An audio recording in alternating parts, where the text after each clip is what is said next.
Hello everyone, welcome back. Today we're going to be talking about favorite 1970s singer-songwriter albums. And that tune I just played was a little tune off of this album right here by Loudon Wainwright, album 2. The song is called Motel Blues.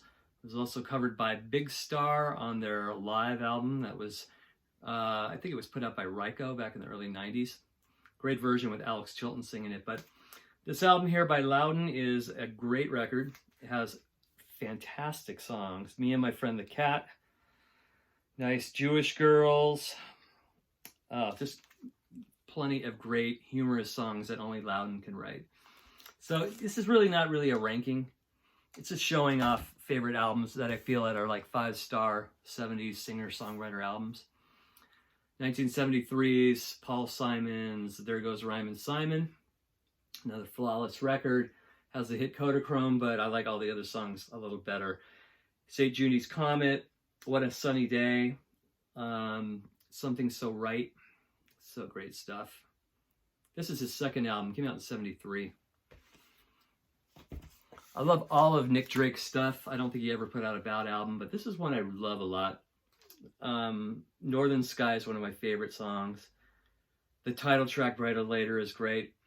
One of These Things First. This came out in 70. Totally ignored upon its release. Now it's considered like high art by a lot of people. And I got to admit, all 3 albums of his are absolutely stellar. One album lately I've been really getting into is this David Crosby album, If Only I Can Remember My Name, from 71.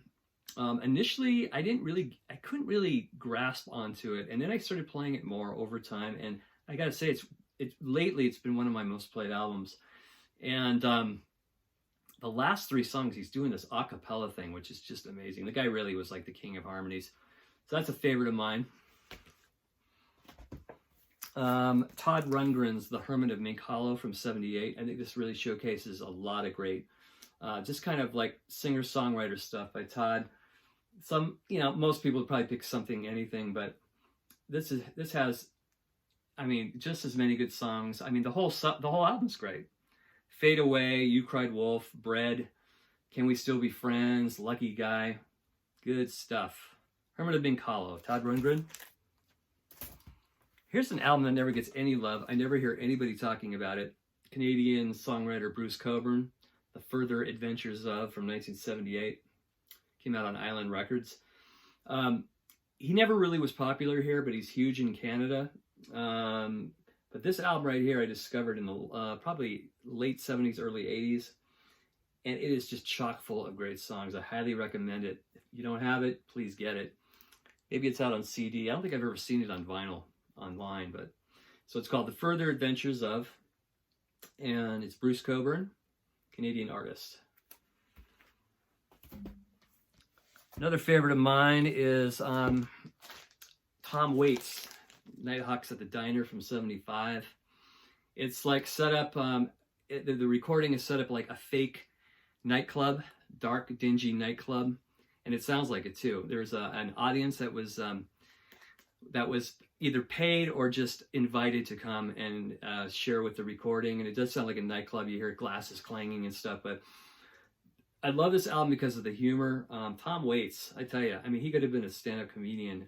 Eggs and Sausage is one of my all-time favorite songs.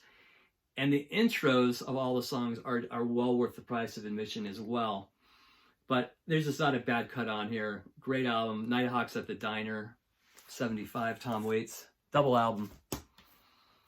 And here's another album I discovered maybe a little over a year and a half ago, and I've mentioned it in other videos, previous videos, is Judy Sills' first album. It originally came out on Asylum Records. This album was like discovering Big Star to me. It was just like, first listen, I couldn't believe how great the songs were, and the arrangements, her voice, everything. I mean, she should have been a huge artist, and I think I read there's this documentary coming out, or should have been out last year, about her, so that should be really cool to see. She led a real turbulent life. I mean, it is the stuff of like cinema. It must be seen from what I've read. But Crayon Angels, The Phantom Cowboy, Jesus Was a Crossmaker, Ridge Rider, the whole album. Highly recommend this album. Judy Sills' first album. One of my all-time favorites from the 70s songwriter era is Tumbleweed Connection by Elton John. I think this is solid from start to finish. The song Amarina, Where To Now St. Peter. You got Love Song, which she sings with the singer Leslie Duncan. But yes, Come Down in Time is another great one. Another favorite of mine. I hold this in high esteem for Elton John. I think this, to me, might be my favorite Elton John album. Tumbleweed Connection from 71. And then, of course, we got the raw Plastic Ono Band, John Lennon. There's really nothing quite like this album, and you have to be in a certain mood. A cathartic mood, should I say, to get into this album. Every song is great in its own way, but very heavy. My favorite song in here is God. It's really like one of John's great vocal performances of all time. I love Working Class Hero, Isolation. I do love the Primal Scream stuff too, like Well, Well, Well, and I Found Out. But there really is nothing quite like this album, and it's always been my favorite Lennon solo. Plastic Ono Band from 70. The third album by Leonard Cohen I really dig, Songs of Love and Hate. There's a song on here called Avalanche. It's one of my favorite Leonard Cohen songs. It's very dark, but that's early Leonard for you. He didn't start getting humorous until I'm Your Man, really. That album's chock full of humor. Number two, actually the number two album, second album made by James Taylor, of course, Sweet Baby James. This is very well known, but it is definitely a 5-star. Every song is great. I'm one of those people that I'm not really into hits. I love the deep cuts on albums. And my favorite on here is Sweet for 20G, the last cut. Love Sunny Skies and Blossom, I love. You know, the whole album is great. The hits are great too, like Fire and Rain, etc. But this is James' most flawless record, in my opinion. Sweet Baby James. Probably one of my favorite albums of all time. And no, I'm not picking Blue, because that's not my favorite album of Joni Mitchell's, but probably my second. But this is my favorite right here. Album is perfection. I've always thought, like, if I had to pick like 5 albums, you know, on a desert island, this would be the one right here. It's the playing is absolutely impeccably played. There's not a note out of place. All session musicians, some of Joni's best compositions, People's Parties, Just Like This Train, Help Me, Raised on Robbery, Free Man in Paris. This is what you call a perfect album. Court and Spark by Joni Mitchell. Here's another album I really love.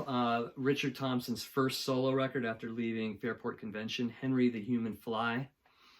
I think he said, or somebody said, it was the worst selling album from Warner Brothers years ago.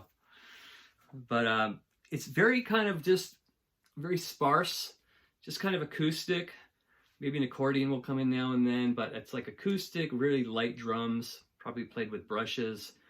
But just really good, like, ballads, you know, really like understated, soulful little ballads. I love Painted Ladies, great song. Twisted. I mean, all of it's great. Highly recommended if you have never heard this Richard Thompson album. Henry the Human Fly from 72. Another favorite singer-songwriter album, but also one of my favorite albums of all time, Neil Young, After the Gold Rush. This album reminds me of being about 5 years old in the San Fernando Valley, starting kindergarten. My brother and sister were playing this nonstop. And this always reminds me, we had a lot of paper boys on the street, a lot of paper boys delivering papers. This paper called The Chronicle that was local. And we would all help them roll the newspapers in my parents' garage. And this album always reminds me of that period. Rolling papers in the garage, kindergarten. But I think it's his melodic best right here. Every song, even the little songs like that end the sides, Cripple Creek Ferry and Till the Morning Comes, amazing. Don't Let It Bring You Down might be one of my favorite Neil Young songs of all time. After the Gold Rush. And throw a few more in here. Of course, George Harrison, All Things Must Pass. Obviously his best album. It's almost kind of like a greatest hits. I still like the original mix. I heard the recent mix. Just takes away from the vibe of the original.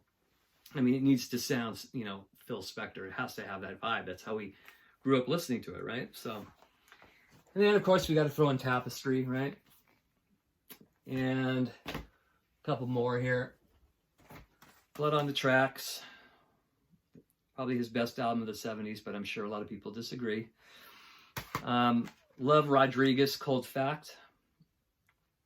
And the movie Searching for Sugar Man, fantastic. Jackson Browne's Late for the Sky is another favorite. And John Martin's Solid Air. So I'm going to leave you with that. Let me know what your favorite 70s singer-songwriter albums are in the comment section. Please press subscribe. And thanks for watching, everybody, and take care. Bye-bye.